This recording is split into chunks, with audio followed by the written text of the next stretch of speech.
conversations du week-end.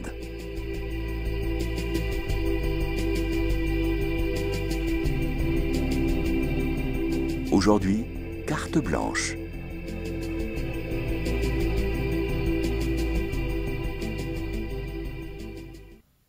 Chers auditeurs de KTO Radio, bonjour, Guillaume de Prémara à l'antenne. Nous sommes heureux de vous retrouver pour une deuxième saison de l'émission Carte Blanche dans le cadre des conversations du week-end. Alors le principe de l'émission est simple. Chaque mois, KTO Radio donne carte blanche à une personnalité pour partager librement ses convictions, ses engagements et ses passions et lui propose d'inviter deux personnes de son choix. Aujourd'hui, nous donnons carte blanche à Athanas Périfan, président de la Fédération européenne des solidarités de proximité. Bonjour Athanas Périfan. Bonjour Guillaume. Alors je me permets de vous présenter à nos auditeurs. Certains vous connaissent probablement, mais je pense que c'est bien de dire qui vous êtes. Vous avez 61 ans, vous êtes marié et père de 4 enfants, c'est exact?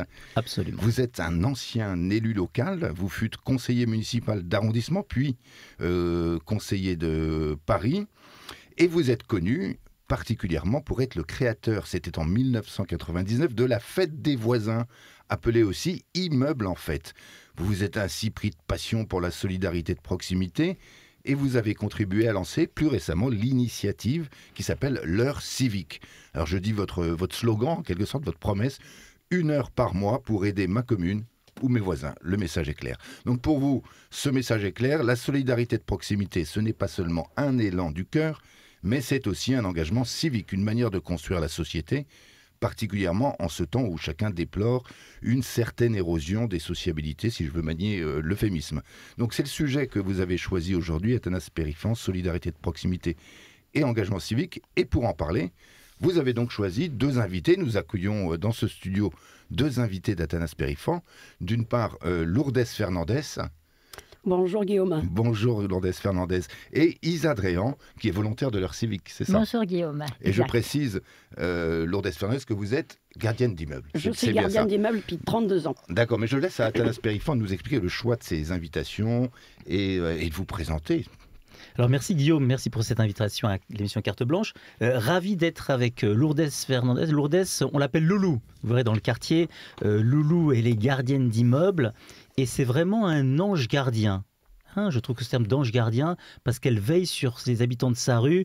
Elle racontera son expérience, mais Loulou, elle a un cœur généreux, gros comme ça, et je ne sais pas où elle le met. Loulou, le soir de Noël, elle est à l'hôpital pour un de ses voisins âgés qui est tout seul, ou elle est avec ou le jour de l'an. Elle invite les gens chez elle quand ils sont tout seuls. Elle fait la fête des voisins. C'est la plus grande fête des voisins de toute la France. 1400 personnes dans sa rue. Vous imaginez bien que Loulou, elle est incroyable. Et vous aurez l'occasion de la découvrir aussi tout à l'heure. Et puis j'ai invité Isa. Isa, c'est une volontaire de l'heure civique, une jeune retraitée, jeune senior, qui était dentiste et qui a décidé aussi de donner un peu de son temps pour les autres. Et c'est pour ça qu'elle s'est inscrite à cette heure civique senior depuis maintenant plusieurs années.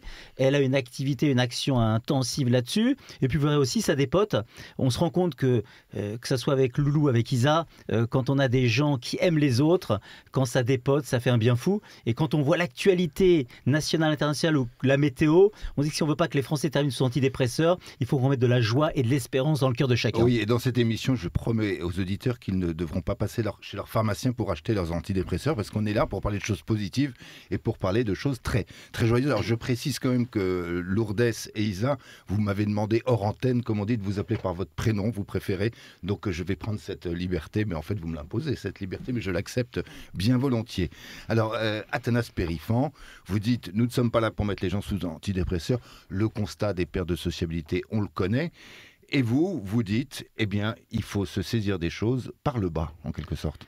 En réalité, vous avez raison, Guillaume. On se rend compte, et c'est le verre à moitié vide ou le verre à moitié plein, on voit bien que l'évolution de la société, dans la relation à l'autre, est compliquée. La fête des voisins, je l'ai créée. J'étais à l'époque permanence en mairie, et la mairie m'avait appelé sur le cas d'une personne âgée qui était morte depuis 4 mois dans son appartement. Et c'était un vrai choc, c'était il y a une trentaine d'années, de se dire qu'on ne connaisse pas son numéro de sécu, qu'on n'ait pas son portable ou son nom de famille peut-être, mais qu'on ne soit pas demandé, tiens, la petite dame âgée du dessus ou du pavillon d'en face, où est-ce qu'elle est passée. Et c'est comme ça que l'idée de la fête des voisins est venue, en me disant il faut trouver un prétexte pour se parler, pour se rencontrer, parce que je pense que un des problèmes majeurs de notre société est bien celui de la relation à l'autre, hein.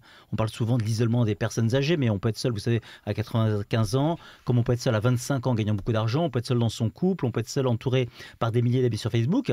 Et pourtant, bien sûr que les liens se détendent un peu, bien sûr que c'est plus compliqué. Et pourtant, la bonne nouvelle, c'est quoi? C'est qu'il y a des gisements de générosité chez les Français, et c'est ça qui est incroyable. Vous voyez, dans les projets qu'on développe, moi je suis émerveillé, touché, ça me donne une pêche d'enfer de voir combien chacun a envie de se sentir utile et combien chacun est en quête de sens. Voilà un peu les enjeux.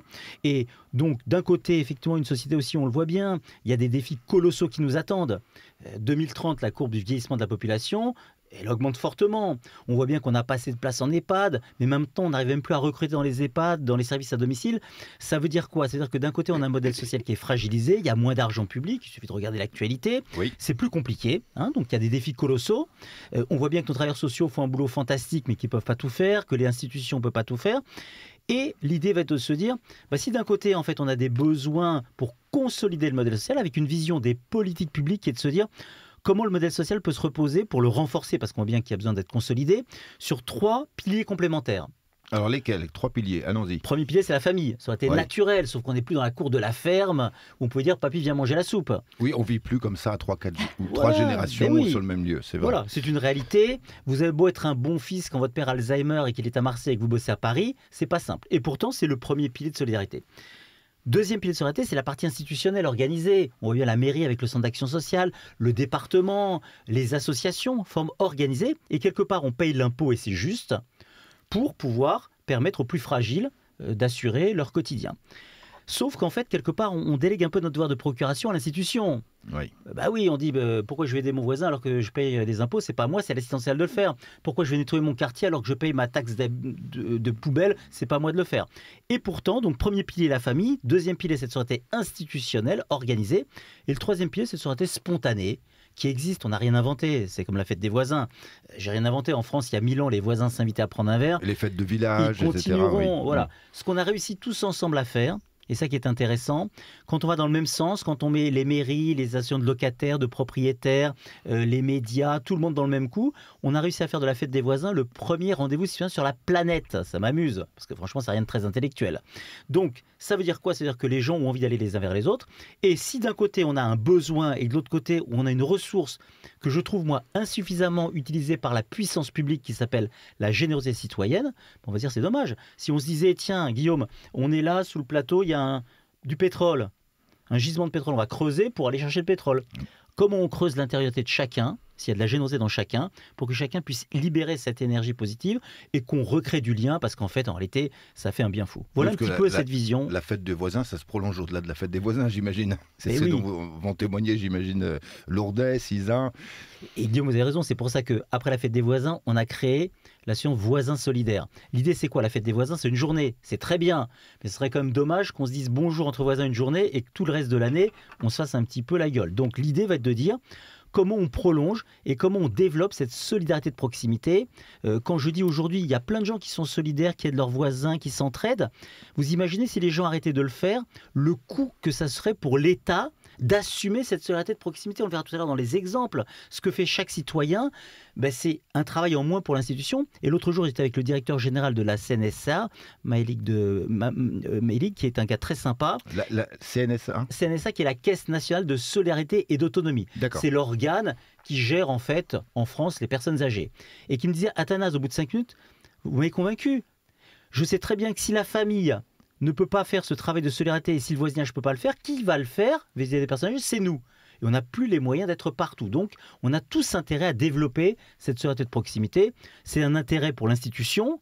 Et puis, en réalité, ça fait un bien fou. Vous savez, quand on se sent utile le matin, quand on se lève, qu'on soit jeune, moins jeune, riche, moins riche, on se sent mieux. Voilà un peu l'enjeu de ça. Donc, qu'est-ce qu'on essaie de faire depuis une trentaine d'années? C'est de se dire comment est-ce qu'on met en place en France une stratégie pour rendre des habitants plus solidaires entre eux et comment on l'intègre au cœur des politiques publiques. Parce que je sais qu'il y a beaucoup d'élus en cette période en fait pré-municipale qui écoutent en fait KTO. C'est le rôle pour moi du maire, de l'élu, de dire aux habitants voilà ce qu'on fait pour vous, mais on ne peut pas tout faire pour vous. On a besoin de vous aussi pour faire les choses. Et croyez-moi, ça rend heureux. Ça rend heureux. Et vos invités vont vous le confirmer. Vous avez participé à la première fête des voisins, vous-même, Lourdes? Tout à fait. Oui. Voilà. Vous êtes une pionnière. Ça fait longtemps qu'on se connaît. Ouais. Lourdes va le raconter. Loulou, raconte ta fête des voisins parce qu'elle est exceptionnelle. Raconte comment tu as commencé, comment elle a grossi cette fête des voisins. Alors, j'ai commencé la fête des voisins donc, dans le hall de mon immeuble par une petite table avec du porto, un peu gâteau, des châtaignes grillées. C'était avec le Beaujolais nouveau. Et donc voilà, j'étais arrivée en juin. Les gens m'avaient accueilli vraiment très très bien et moi je voulais leur rendre l'appareil. Et on a commencé comme ça. Les gens qui passaient dans le hall n'osaient pas trop se parler parce qu'ils ne se connaissaient pas vraiment. Je venais de reprendre donc la place de gardienne d'immeuble. Le monsieur qui était là n'était pas trop commode. Et voilà, donc ils étaient encore un peu Il a fallu l'amadouer. Ils étaient encore un peu sous le... Parce que le monsieur, il demandait la carte d'identité aux résidents, aux gens qui venaient. Vraiment. Donc, ils n'osaient pas venir vers moi.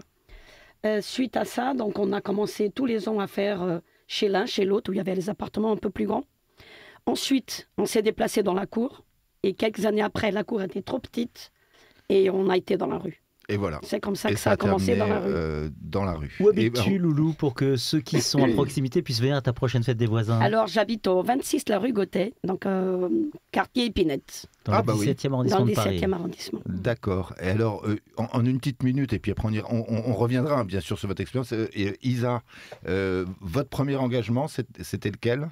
Oh, c'était il y a très longtemps, c'était dans l'exercice de ma profession, c'était ensuite par l'intermédiaire de différentes associations et aujourd'hui c'est à travers l'heure civique.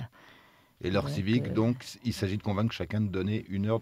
1 heure de son temps par mois, par mois. peut-être davantage, ça dépend de ce que les gens ont à donner au niveau de leur liberté d'action, mais c'est essayer de rendre service, d'être utile auprès des uns des autres. Ça me paraît, moi, tout à fait naturel. Ensuite, quand vous en parlez autour de vous, les gens vous regardent avec des grands yeux. Vous essayez de leur expliquer, puis petit à petit, vous arrivez à convaincre les gens à adhérer à ce principe qui est très simple et qui ne demande rien, qui demande simplement du temps. Oui. Et donc, vous êtes mise au service de l'heure civique pour promouvoir cette initiative. C'est beau, c'est très récent, ça, l'heure civique, Thanas Périfan. L'heure civique, on l'a testé depuis 3 ans de manière expérimentale sur 5 départements. On a commencé dans le 17e avec Geoffroy Boulard, le maire du 17e, qui est cofondateur. Et ensuite, c'est parti dans 5 départements, 224 villes. Et c'est incroyable, on a l'occasion d'y revenir. Il se passe des choses merveilleuses. Eh ben, on va en parler dans la deuxième partie de l'émission, parce qu'on va marquer une première pause musicale. Alors, vous m'avez dit que vous me faisiez confiance pour choisir les titres. Vous êtes d'accord avec ce que j'ai fait? J'ai choisi Michel Fugain, C'est la fête. Bah... Remarquez bien, vous êtes jeune, vous connaissez la musique. Moi, j'y connais rien, donc je vous fais confiance. Très bien, on va écouter dans la joie Michel Fugain et le Big Bazar, C'est la fête.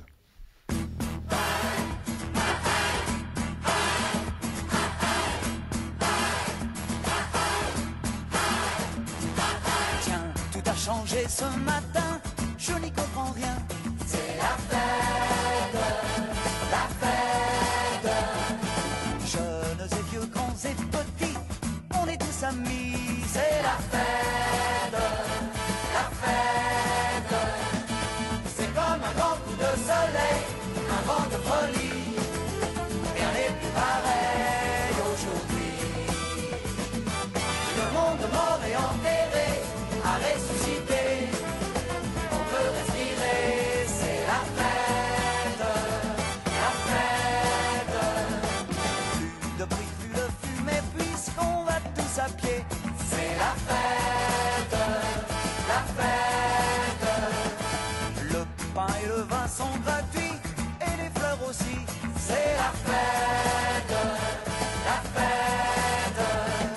C'est comme un grand coup de soleil, un vent de folie. Rien n'est plus pareil aujourd'hui.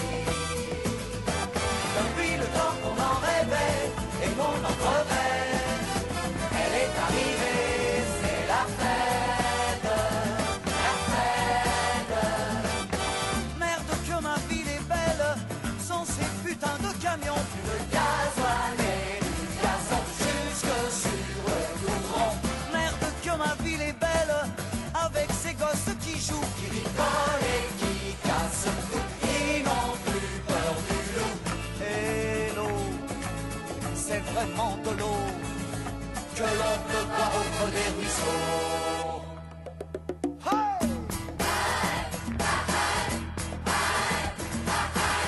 Les danser dans la rue, ce n'est plus défendu. C'est la fête, la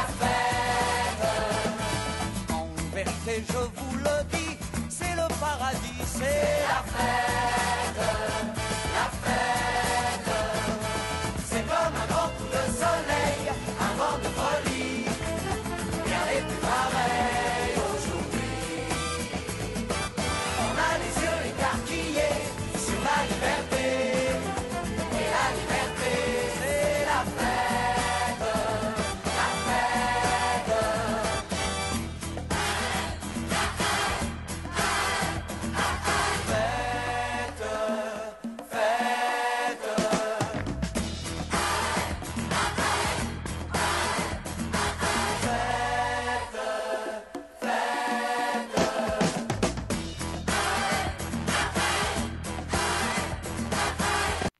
Et oui, chers auditeurs, c'est la fête sur KTO Radio aujourd'hui, carte blanche dans le cadre des conversations du week-end. C'est la fête des voisins, c'est la fête des immeubles, et c'est le thème de notre émission et de notre carte blanche à Athanase Périfan, qui est président d'association pour le développement des solidarités de proximité et qui reçoit aujourd'hui deux grands témoins, des témoins d'engagement solidaire avec Lourdes et Isa. Alors Lourdes, elle est incroyable. On a lancé cette heure civique senior avec AG2R La Mondiale, qui est une caisse de retraite. Et l'idée, c'était de se dire, ben voilà, les seniors ont un peu plus de temps. Quand vous voyez une jeune famille qui s'installe, qui a des enfants et qui commence à bosser, c'est moins disponible. Alors que les seniors, qui sont près de 20 millions dans ce pays et qui vont aller de plus en plus à être larges, les seniors pour une caisse de retraite, c'est les plus de 50 ans. Donc mesdames, on l'est tous ici. Et Lourdes, gardienne d'immeuble, on lance l'heure civique senior. Chaque habitant doit donner 1 heure par mois pour une action d'entraide. Et c'est bien le maire qui propose, Geoffroy Boulard, le maire du 17e, qui était le premier à lancer cette heure civique, qui propose en fait à la population du 17e de donner 1 heure par mois. Et tout d'un coup, on reçoit un coup de fil, une inscription. C'est Lourdes, dit Loulou, gardienne d'immeuble. Comment ça s'est passé, Lourdes, quand vous avez reçu en fait cette proposition de donner 1 heure par mois? Alors, justement, c'était pendant le confinement, l'heure civique normale, l'heure civique senior, c'était un peu plus tard.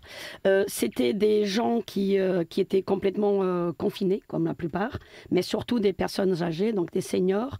Et donc, ils m'appelaient parce qu'ils me connaissaient dans le quartier. Et donc, je demandais donc au maire comment, et à toi, bien évidemment, s'il y avait une possibilité qu'on commence à les aider. Donc, on faisait les courses.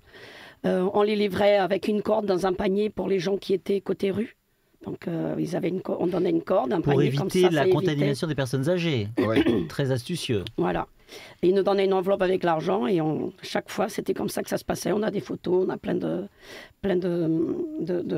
témoignages comme ça. On organisait des vidéos pour les médecins parce qu'à l'époque, on n'avait pas trop les réseaux qu'on a aujourd'hui. On a pris des rendez-vous pour les vaccins parce qu'ils n'arrivaient pas, ils étaient complètement... Vraiment, c'était des personnes... Ils se disaient, c'est une nouvelle guerre qui arrive. Surtout pour les personnes qui aujourd'hui... Il y a pas mal autour de moi qui ont plus de 85 ans. On faisait donc... on les accompagnait faire une petite promenade un peu plus tard quand il n'y avait plus trop le Covid. Qu'est-ce qu'on faisait d'autre avec eux? Aller à la pharmacie quand il y avait besoin également. En fait, il y avait toute une petite équipe. J'avais organisé un petit réseau autour de moi. Et quand il n'y avait pas un ou deux qui ne pouvaient pas, il y avait l'autre. On s'organisait comme ça. Et donc, toutes ces personnes âgées ont été... Donc vous avez été en fait quelque part, Lourdes, le catalyseur des solidarités. Et si vous n'aviez pas été là, il ne se serait peut-être pas passé grand-chose. Aujourd'hui, c'est une équipe de combien de personnes? Qu'est-ce qui se passe? Comment ça s'organise? Nous sommes 12-13 personnes actives. Quand il n'y a pas les uns qui peuvent, il y a toujours quelqu'un. Quand il y a une personne qui m'appelle, il y a toujours une équipe qui va. D'accord. Vous me racontiez par exemple que le 31 décembre, jour où tout le monde fait la fête, où est-ce que vous étiez le 31 décembre? J'ai été appelée par une dame qui habite au 17 de ma rue. Moi, je suis au 26. En fait, j'ai appelé le SAMU parce qu'elle était vraiment très très mal. Elle avait une douleur au niveau du ventre. Donc j'ai terminé mon réveillon. J'ai terminé à l'hôpital et j'ai passé toute la journée du 1er janvier à l'hôpital Beaujon, donc pas très loin de chez nous. Incroyable, Guillaume. Vous voyez, en fait, elle a reçu un diplôme du maire du 17e, elle a reçu le diplôme d'ange gardien. Et c'est exactement ça, et je trouve ça incroyable qu'une gardienne d'immeuble se donne autant pour les autres. Et quand on parle d'ange gardien, c'est ceux qui veillent sur les autres. Loulou, elle est aimée dans tout le quartier. Loulou, comment vous êtes arrivé à ça? Qu'est-ce qui fait que vous êtes donné pour les autres? Ben, je crois que ça vient, comme disait Isa, de ma famille, puisque moi je suis originaire donc du Portugal. Je viens d'un petit village où tout le monde s'entraide Comment également. s'appelle-t-il ce village? Il mérite d'être nommé sans doute. Alors il s'appelle Santa Comba, c'est à Vuzela. Voilà, donc ça a commencé comme ça, à s'entraider déjà là-bas. Et puis je pense que ça suit. Et étant donné que je suis arrivée ici très jeune, j'avais 15 ans. Je suis venue toute seule, sans famille. Donc Ah oui. d'autant plus, on est obligé de se débrouiller tout seul. Et je pense que tout ça, ça fait que on sait qu'on a passé des moments difficiles et on évite que des gens passent par des moments un peu difficiles aussi. Enfin, on essaie que leur vie soit un peu plus douce. Oui, et l'éducation joue beaucoup. Et, Voilà. et aussi le fait d'être autonome ou d'être lancé dans la grande vie à 15 ans, comme ça, vous avez Exactement. mûri assez vite, j'imagine. J'ai pas eu d'insouciance dans ma jeunesse. Vous n'avez pas connu l'adolescence, vous êtes passé directement de l'enfance à l'âge adulte, hein, vous. J'ai commencé à travailler à l'âge de 14 ans dans les vignes de Oui. Porto. Et après, je suis venue là. Lourdes, vous me disiez que ça transformait l'ambiance du quartier qui est devenu familial, où les gens se parlent, se rencontrent. Comment vous êtes arrivé? Parce que vous, c'est pas 1 heure par mois que vous donnez, c'est des dizaines d'heures par semaine. Je crois que le jour de Noël, qu'est-ce que vous faites le jour de Noël? Ben, en fait, j'organise un dîner de Noël pour toutes les personnes dans mon entourage qui n'ont pas de famille ou qui n'ont pas de famille à Paris, qui sont seules ce soir-là. Voilà, on a pratiquement tous les ans, on fait ça. Et sinon, le 31 au soir également. Vous êtes quelque part, non seulement un ange gardien, mais une mère Teresa dans le quartier. Mais oui, c'est comme ça que vous appellent vos voisins, parce que vous êtes au service de tout le monde. Et imaginez-vous, Guillaume, on en aurait 10 000 comme ça en France, des gardiennes comme Loulou, mais ça change le monde. Ouais, ça change le monde. Alors, il y a forcément 10 000 personnes qui ont un cœur généreux en France au minimum. Mais alors Bien vous voulez les sûr, réveiller. il faut Hein? les réveiller. Loulou, en fait, comment vous voyez la suite? En fait, vous avez envie de faire quoi maintenant, en fait, dans ce quartier que vous avez transformé grâce à vous? Vous êtes l'âme du quartier, on le dit. Hein. Les gens, les voisins, je les interrogeais avant de venir. Quand on parle de Loulou, tout le monde vous connaît. Les gens sont émerveillés par votre engagement. C'est pas épuisant? Ben, je le fais avec grand plaisir et grand cœur, donc c'est pas épuisant du tout. Quand on a de l'énergie, on n'est jamais fatigué. Ben, j'ai une quinzaine de personnes seniors qui habitent seules, donc je les appelle une par une fois par semaine. Donc ça, c'est pour ne pas perdre le lien, qu'elles se sentent, qu'elles sachent qu'il y a quelqu'un qui pense à elles, au moins une fois par semaine, et je passe un petit quart d'heure avec chacune d'elles. Il y en a une, Mathilde Marini, qui est partie vivre donc à Légon, où il y a également l'heure civique là-bas, et je continue à l'appeler toutes les semaines. Et pour elle, c'est un grand plaisir parce que quand on est seul et isolé, même si c'est que 2 minutes, c'est déjà un grand bonheur. On peut le préciser aux auditeurs qui nous écoutent. Vous êtes gardienne et vous n'êtes pas payé pour faire ça. Le rôle du gardien, c'est pas celui-là. Et vous êtes gardienne sur 1 ou 2 immeubles et vous vous occupez en fait de toute la rue. Ben, en fait, je suis gardienne d'immeuble, mais également je m'occupe de quelques immeubles. Je sors les poubelles, voilà, ou un peu de ménage, pour que mon salaire soit un peu plus, voilà, soit un peu plus élevé. Malgré que je ne paye pas de loyer, mais quand même, un gardien d'immeuble ne gagne pas non plus un SMIC. Hein. En tout cas, Oui. pas moi. Aujourd'hui, on voit bien que dans les immeubles où il y a des gardiens, les copropriétaires, pour faire des économies, squeeze le gardien. Qu'est-ce que ça vous inspire, vous? Vous êtes en fait une espèce peut-être un peu en voie de disparition, Lourdes Fernandez. Oui, tout à fait. Tout à fait. C'est un sujet qui m'inquiète, puisque moi-même, oui, je ne dis pas qu'un jour je pourrais... peut-être qu'un jour je serai obligée de quitter mon poste. Je ne sais pas. Mais en tout cas, voilà, donc avec toi, on a monté le réseau national des gardiens d'immeubles en France, dont je suis la porte-parole. Et c'est, comme dit Athanase, pour essayer de sauver des loges des gardiens, parce que sans gardien, un immeuble, il n'y a plus d'âme. Ah oui, donc vous défendez le rôle du gardien et vous dites ne laissons pas de choir cette profession, parce que c'est une Tout à profession, fait. presque une vocation d'ailleurs. Quand Nous nous occupons des personnes âgées qui habitent l'immeuble. Nous allons chercher les enfants à l'école, à la crèche quand il y a besoin, quand les parents sont en galère de transport ou autres, ou malades. Parfois, on écoute les gens qui ne vont pas très bien non plus. Parce que dans la vie, il y a des moments de haut, mais il y a des moments de bas. Et donc, quand il y a ces moments de bas, il faut savoir les écouter, les faire remonter. Et puis, on fait plein d'autres. On va faire les courses. Là, il y a une personne dans mon immeuble qui est malade depuis plus de 3 mois. Je lui fais les courses 2-3 fois par semaine. Et je vais la voir. Je l'appelle très souvent. Elle, c'est pas une fois par semaine, c'est plusieurs fois, parfois par jour. Parce qu'elle est jeune, elle a 65 ans, et elle est isolée chez elle. Ça fait plus d'une heure par mois, ça, Athanas. Ça fait plus d'une heure par mois, mais vous verrez, quand on commence à donner, on a envie de donner. Regardez comme elle est rayonnante, Loulou. Elle est heureuse. Donc 1 heure, c'est le minimum. C'est le minimum, et puis si on la fait pas, c'est pas grave. Quand j'écoute Loulou, je me dis, décidément, Loulou, vous êtes une belle âme.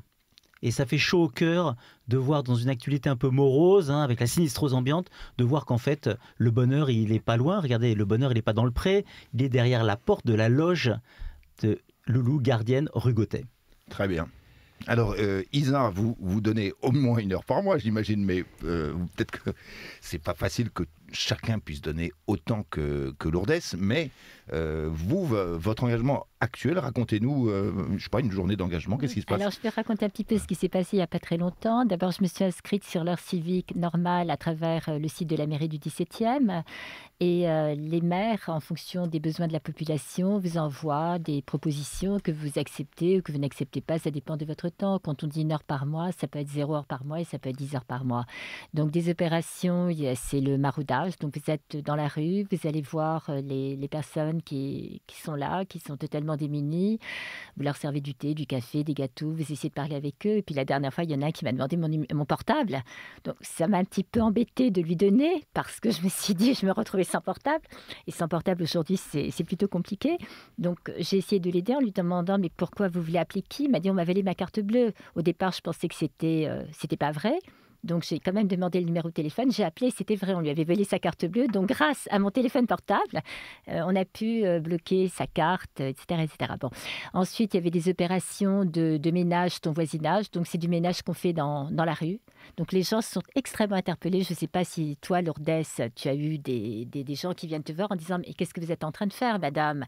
Donc, vous leur dites « Écoutez, vous voyez, je suis en train de ramasser les ordures qu'il y a par terre. Mais pourquoi vous le faites? On paye des éboueurs pour ça. » Parce que vous portez, il faut le préciser, une chasuble bleue où il y a marqué en gros heure civique volontaire. Ah oui. Voilà. Donc c'est une histoire de montrer le bien ne fait pas de bruit, il faut qu'on montre le bien. Voilà, donc vous expliquez aux gens, les éboueurs bien sûr sont payés pour ça, mais il y a beaucoup de gens qui ont des incivilités, qui jettent après des mégots de cigarettes, leurs papiers de sandwich par terre, donc les éboueurs ne sont pas toujours derrière eux. Alors les gens vont me dire, faire du ménage, c'est pas très honorifique. Ça l'est parce que on rend service à la société.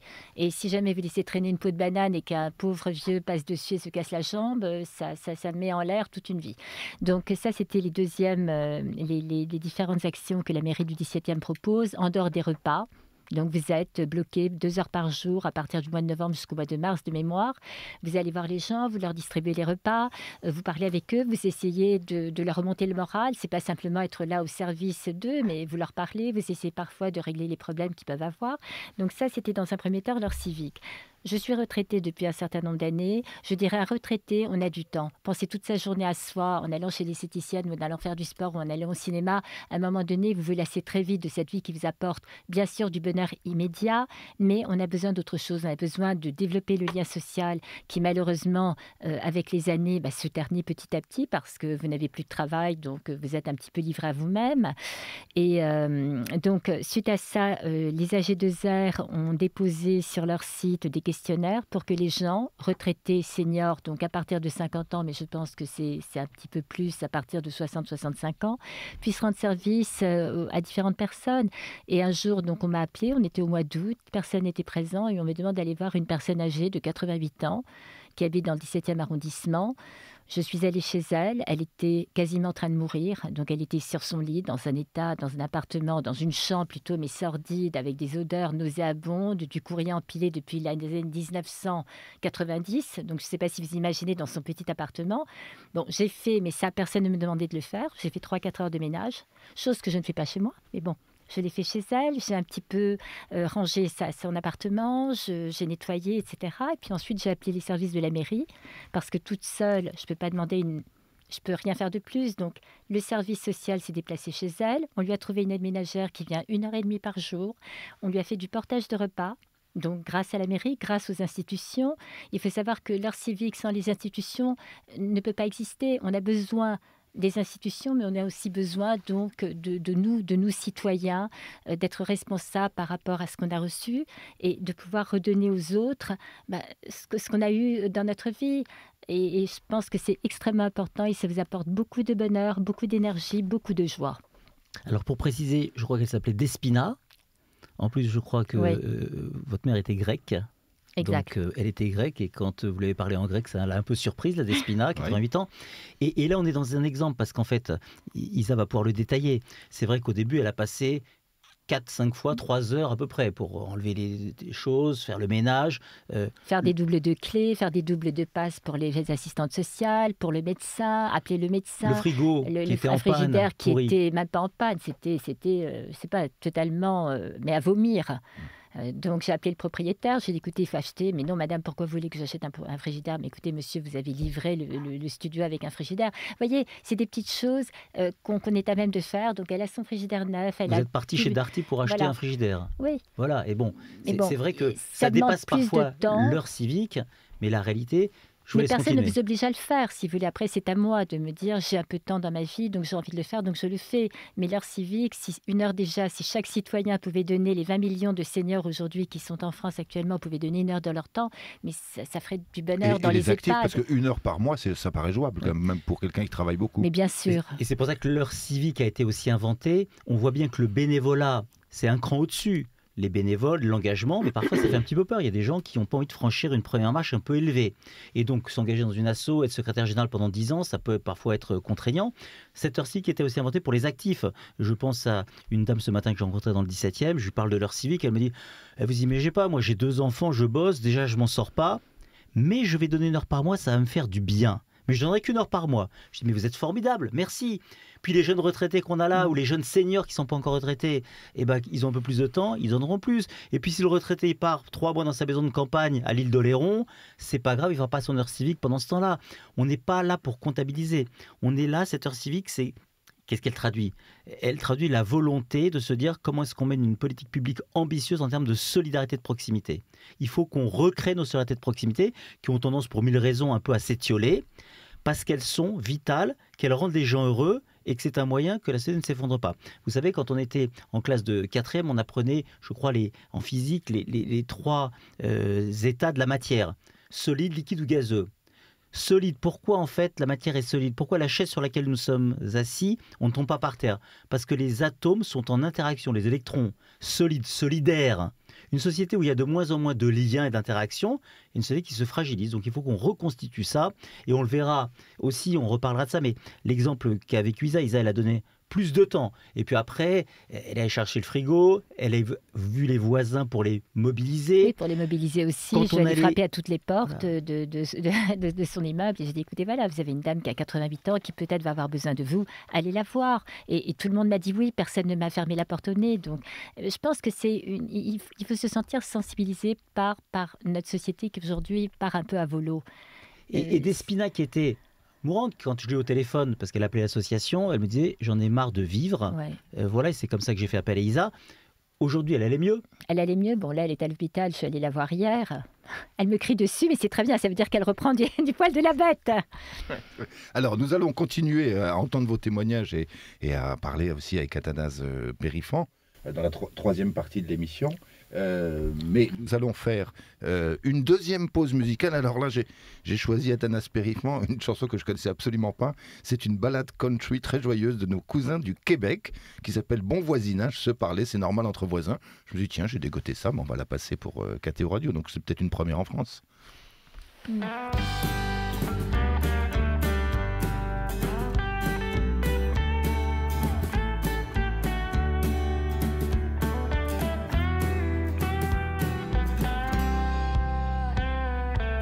Fini la boucane du feu dans ma fenêtre ouverte et le bruit de la tondeuse qui me hantait le dimanche.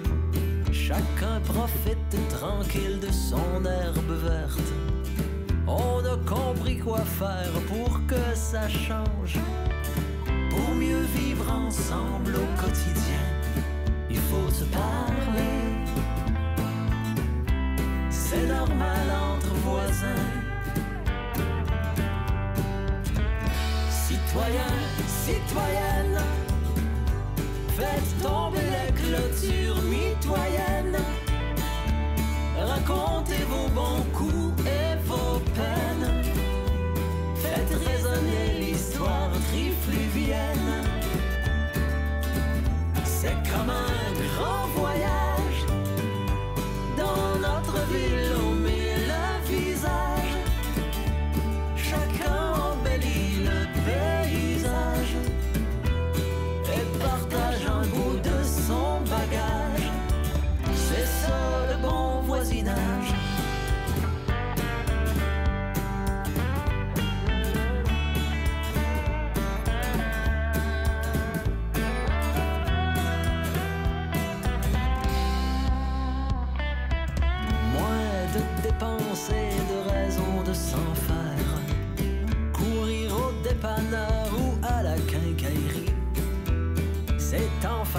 passer toutes ces petites misères. Car à gauche il y a Suzanne et à droite Rémi. Pour ne plus être chacun dans son coin, il faut se saluer, faut s'envoyer la main. Pour mieux vivre ensemble au quotidien, faut s'entraider. C'est normal entre voisins, citoyens et citoyennes. Faites tomber les clôtures mitoyennes. Racontez vos bons coups et vos peines. Faites résonner l'histoire trifluvienne. C'est comme un grand voyage. Dans notre ville aux mille visages, chacun embellit le paysage et partage un bout de son bagage. C'est ça le bon voisinage.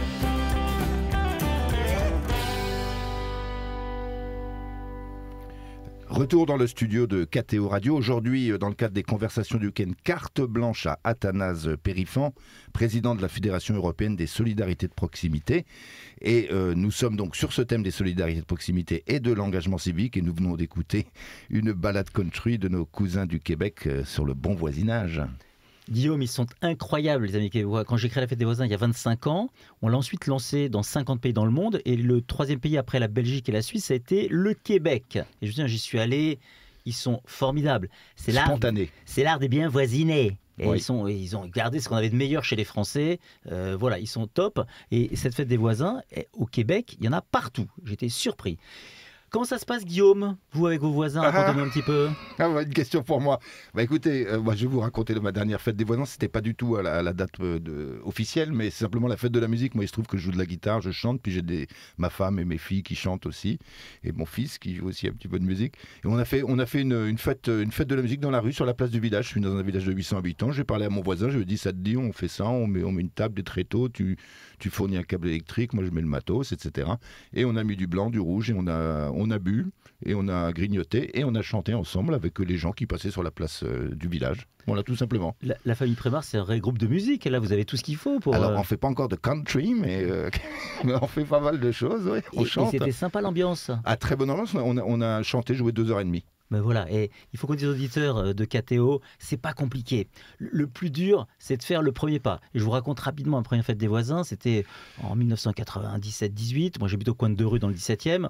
Je mets des affiches dans tous les halls. Je voulais faire les choses bien. Un petit courrier, chers voisins dans toutes les boîtes aux lettres. Les sociologues disent qu'on est une société d'indifférence, mais on peut se croiser sans se parler. Allez, on se retrouve. Je mets des tréteaux, jus d'orange, coca, 3 cacahuètes, 19h au coin de la rue. Personne. Vous savez, 19h15, personne. Grand moment de solitude, Guillaume. Les gens passaient dans la rue, ils me voyaient, ils se disaient, mais il a l'air complètement naze, l'autre, là, qu'est-ce qu'il est en train de nous faire? Donc je prenais mon coca tout seul, ma cacahuète, j'avais l'air encore plus naze.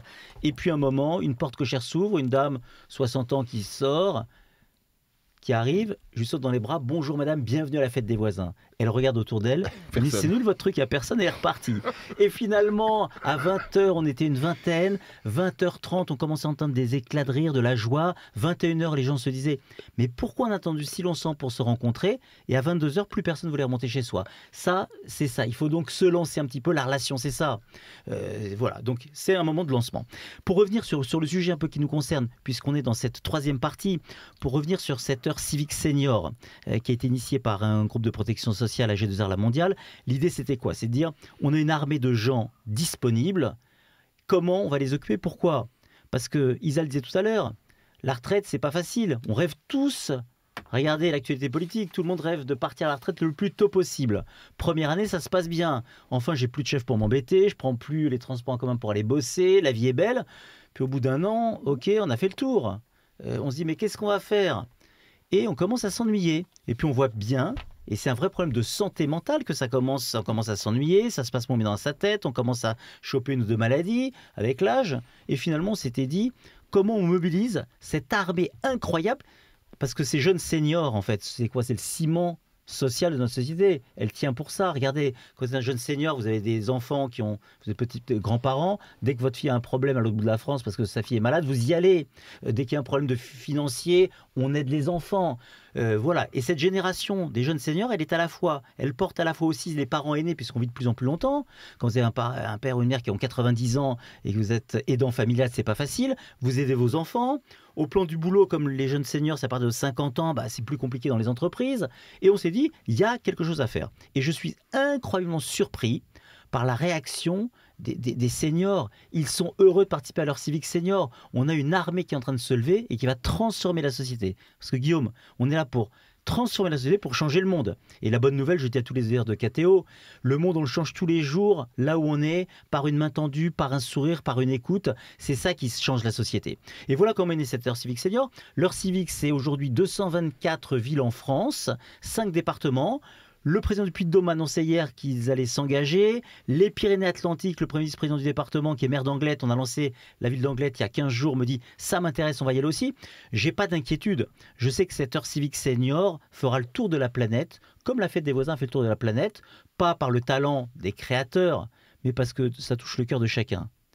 C'est ça qui est important. Quand je prends l'exemple d'Isa, on va le détailler un petit peu. Qu'est-ce qui s'est passé ?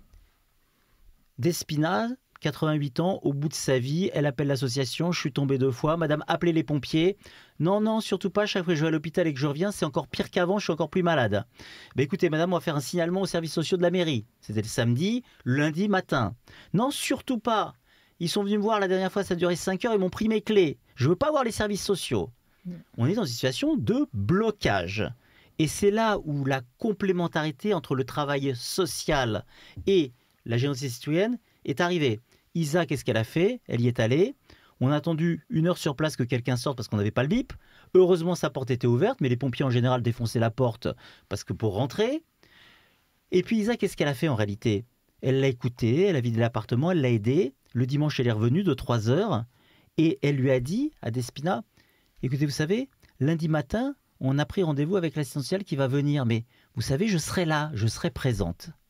Ça a tout changé. Elle a accepté Despina de recevoir les services sociaux et quelque part, ça m'a fait penser, souvenez-vous Saint-Exupéry, le petit prince dit au renard, t'es tout seul, je vais être ton ami.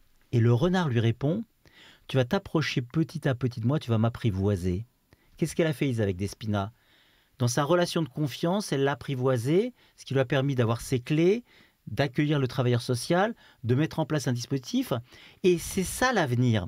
C'est bien le mariage entre les travailleurs sociaux qui sont des professionnels, qui sont formés. Mais l'assistante sociale, c'est pas elle qui va aller chez Darty acheter le frigo. C'est pas elle qui va mettre en confiance la personne âgée pour dire je suis là et je suis là pour vous aider. Voilà. Et donc c'est bien ça. Et je pense que l'avenir de notre modèle social, c'est bien comment en fait cette solidarité des personnes, comment cette générosité citoyenne peut irriguer l'action publique. Voilà, on est dans une démarche là qui touche le cœur de chacun, mais qui est aussi utile à la société. Sinon, entre nous, Guillaume, qu'est-ce qu'on va faire de toutes nos personnes âgées? On ne va pas quand même euthanasier tout le monde, ça ferait un petit peu désordre. Voilà, donc s'il n'y a pas de solidarité entre les gens, le modèle s'effondre. Il y a une tentation là-dessus. Mais la réalité, elle est là, bien évidemment. Et vous savez quoi? Alors, on caricature un peu, mais je le vois aujourd'hui. Je le vois quand des gens viennent nous voir en disant tiens, c'est le maire du 17e, Geoffroy Bollard, qui me racontait ça, en me disant les gens viennent nous voir en disant on veut un appartement de la ville. Vous savez, il y a des milliers de personnes qui demandent des appartements de la ville.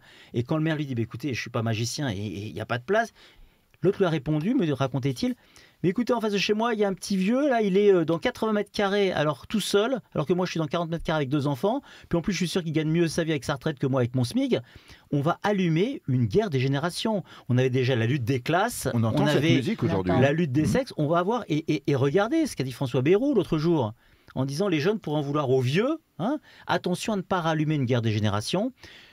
Chacun son utilité, chacun sa place. Je peux être jeune, vieux, riche, moins riche, chacun de la valeur et peut être utile à l'autre. Et cette heure civique, elle s'adresse à tout le monde. Et l'heure civique senior, plus particulièrement aux seniors. Donc, je crois fortement qu'on est en train d'inventer une nouvelle forme de société. Vous savez, la société a évolué. Quand on était au 19e siècle, d'une société pré-industrielle et rurale, où la solidarité, elle reposait sur qui? sur la famille et le voisinage. Vous donniez une claque à l'enfant qui était pas vôtre parce qu'il faisait une ânerie dans la rue. Et les parents de l'enfant ne protestaient pas, d'ailleurs. Protestez pas. Aujourd'hui, vous donnez une fessée à vos enfants, ils appellent l'avocat et vous vous retrouvez au tribunal parce que vous avez... Il faut qu'on arrête. Et je pense qu'à un moment, il faut qu'on arrête, il faut qu'on remette les choses à l'endroit.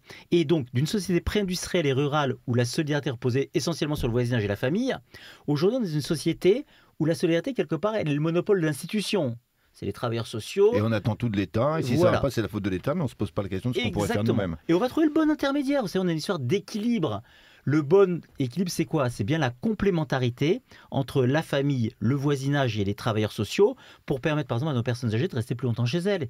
Et Despina... Le plus longtemps possible. Oui. J'ai vu Despina qui serait jamais allée en maison de retraite et l'assistante sociale, c'est normal, n'aurait pas pris de risque. Elle tombe fréquemment. Elle aurait dit, on va vous envoyer dans un EHPAD. Mais elle serait morte, Despina, 3 jours après dans son EHPAD. Et là, grâce à ça, elle va rester quelques mois, quelques années de bonheur en plus. Ça rend Isa heureuse. Isa, est-ce que vous n'êtes pas heureuse de ce que vous avez fait avec cette dame? Je serais contente de faire ça, sinon je ne le ferais pas. Voilà. Ça vous donne beaucoup d'énergie, c'est quelque chose qui vous nourrit intérieurement et c'est important de le faire. On a du temps, bien sûr. Bon, on peut regarder des séries Netflix 10 heures par jour, mais il y a autre chose à faire. Et je pense que tout un chacun se doit aujourd'hui, par respect peut-être pour ce qu'il a reçu, de donner de son temps et d'aider les autres. Et vous, Loulou, est-ce que ça rend heureux? Très heureuse. Et d'ailleurs, on va dans les maisons de retraite également, les volontaires de l'ordre civique, soit pour discuter avec la personne qui habite là-bas, enfin la personne âgée, ou également jouer des jeux de société. On a même embarqué les jeunes du conseil municipal. Plein d'actions. Il y a du numérique. On les aide à travailler avec les tablettes, l'ordinateur. Il y a plein de choses. Cette heure civique senior, c'est incroyable. Moi, je le vois parce que j'ai la chance, c'est pas mon boulot, mais j'y passe à peu près 90 heures par semaine et j'ai aucun mérite. Ça me rend heureux. Si ça me rendait pas heureux, je le ferais pas. Je sillonne la France, je prends un blabla-bus à minuit à Paris pour être à 5h30 du matin à Clermont-Ferrand parce que le président du département me reçoit à 10h et qu'il n'y a pas de train, pas d'avion pour arriver à cette heure-là. Explosé parce qu'on ne dort pas dans le blabla-bus, mais heureux de toutes les belles personnes qu'on a rencontrées. Allez, quelques exemples. Avec le président du Val-de-Marne, Olivier Capitagno, le président a lancé ça il y a 8 mois. Il me disait, maintenant c'est incroyable, on a déjà près de 1000 volontaires enthousiasmés. Et la grande cause de sa mandature, c'est l'autisme. Et donc, samedi dernier, on était en fait avec l'association Apogée 94 qui reçoit, c'est un centre d'hébergement pour personnes autistes. Et on est allé les voir. 50 volontaires seniors étaient venus pour les aider. Et ce qu'on leur a dit avec le président, on a besoin de vous, les personnes autistes, c'est vous qui allez être aussi volontaires. Vous avez de la valeur. Chacun peut être utile à l'autre. Et je leur ai dit, pour terminer, vous savez, les vraies personnes porteuses de handicap, c'est pas vous, c'est nous, handicapés du cœur. Voilà, les gens qu'on dit normaux. Et il y avait 150 personnes, on avait la larme à l'œil, ils ont témoigné, c'était incroyable. On était, en fait, l'autre jour dans un collège, on a lancé leur civique collégienne, leur civique lycéenne pour les jeunes. Nos jeunes sont incroyablement solidaires. Ils ne le sont pas comme nous, parfois nous-mêmes on est déçus par nos enfants. Pourquoi? Parce qu'ils ne sont pas inscrits dans une association, qu'ils n'ont pas fait 10 ans de scoutisme, parce qu'ils ne sont pas tous les dimanches à la messe. Ils ont une autre manière de vivre leur solidarité. Et dans cette heure civique collégienne, en Vendée, à Chavannes-en-Paillé, une classe de 4e part dans un EHPAD. Et qu'est-ce que font les jeunes filles qui pourraient être nos enfants? Lucie, 14 ans, fait les ongles de Germaine, 93 ans. Et je dis à Germaine, alors, c'est la première fois qu'on me fait les ongles, me dit Germaine. Et moi, bêtement, je lui réponds, oui, je comprends bien, à l'EHPAD, on ne fait pas les ongles, Germaine. Pas du tout, c'est la première fois de ma vie. J'ai commencé comme agricultrice à 12 ans, on m'avait jamais fait les ongles. Ouais. Et là, j'ai vu Lucie, 14 ans, qui faisait les ongles, qui est partie dans un coin, qui a commencé à pleurer, et je suis allé la voir en disant, pardon, je vous ai peut-être blessé sans le vouloir, mon enthousiasme. Elle me dit, non, c'est pas vous. On n'arrête pas de me dire que je suis boulotte, que je suis nulle à l'école, que je ferai rien de ma vie. Je ne pensais pas que je pouvais rendre quelqu'un d'heureux dans ma vie. Quand on voit que 20% des jeunes sont dépressifs, on se dit, l'heure civique, elle est là. Autre exemple, Philippe, tumeur au cerveau, 52 ans, marié, 3 enfants. Et en fait, on l'a rencontré à Fontenay-le-Comte, il s'inscrit à l'heure civique et on l'a fait témoigner à nos assises qui étaient au Sénat il y a 2 mois, avec 180 élus. Et Philippe témoigne en disant, écoutez, moi, mon heure civique, j'en aurais maladie, dépressif. Mon heure civique, c'est que tous les jeudis matins, j'emmène avec les professeurs les enfants de l'école à la piscine, sinon il n'y aurait plus de piscine. Quand je sors de la piscine, j'ai envie d'appeler la sécurité sociale pour leur dire « Arrêtez de me donner des antidépresseurs. Ces enfants, cette heure civique m'ont ramené à la vie. J'étais un poids pour ma famille. On a des jeunes enfants autistes. Aujourd'hui, ma femme me porte et moi et notre enfant. Un coût pour la société. je suis en arrêt maladie.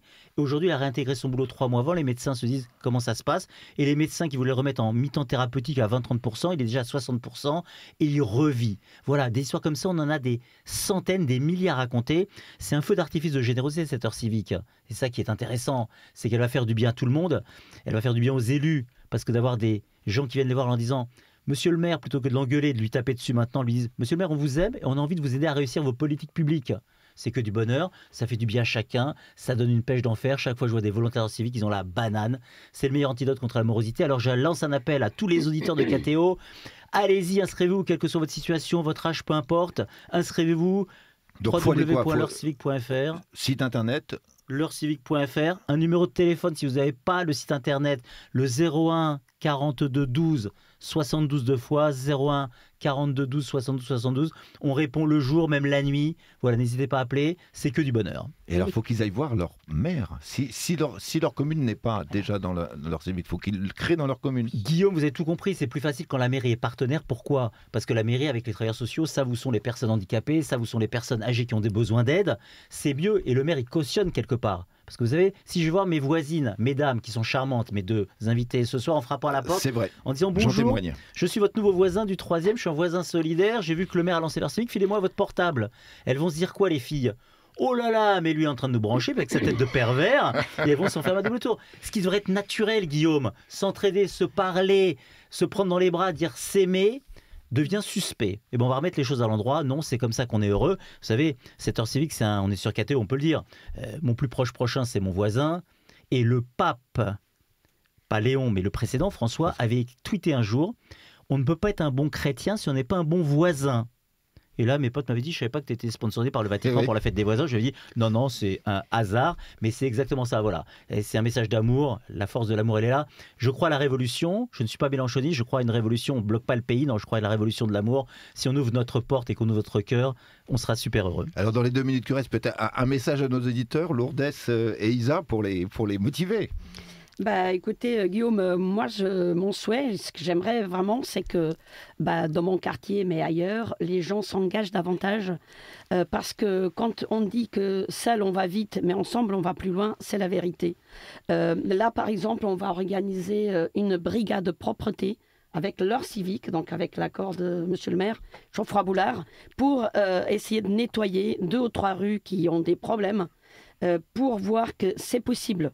Quand on se met tous, une fois par semaine, on va le faire pendant 1 heure et on va voir le résultat.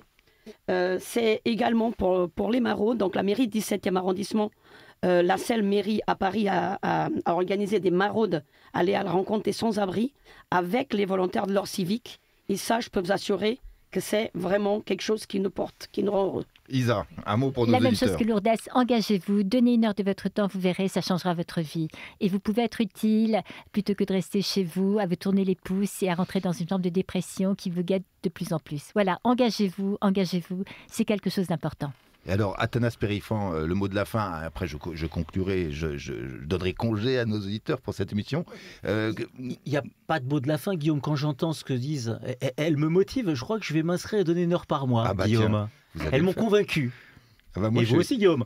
J'irai vérifier dès demain matin. Il faut que vous vérifiez sur vos états, effectivement, ce que j'ai fait à ce moment-là. Vous me posez des questions, vous me demandez ce que je fais, etc. Écoutez, j'ai carte blanche, c'est moi le rédacteur en chef. C'est vous le rédacteur en chef éphémère, vous êtes le rédacteur en chef du jour, donc je me plie à ça. J'avais cru comprendre que c'était le thème de l'émission, pardon, cher Guillaume. Oui, c'est bien ça.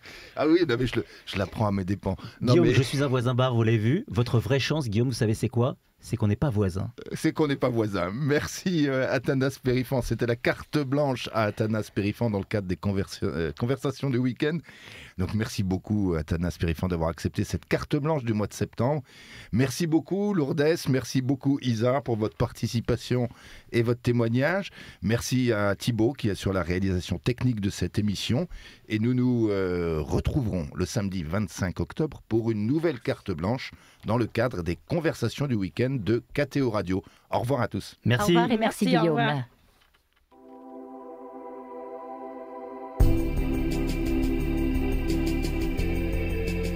Les conversations du week-end.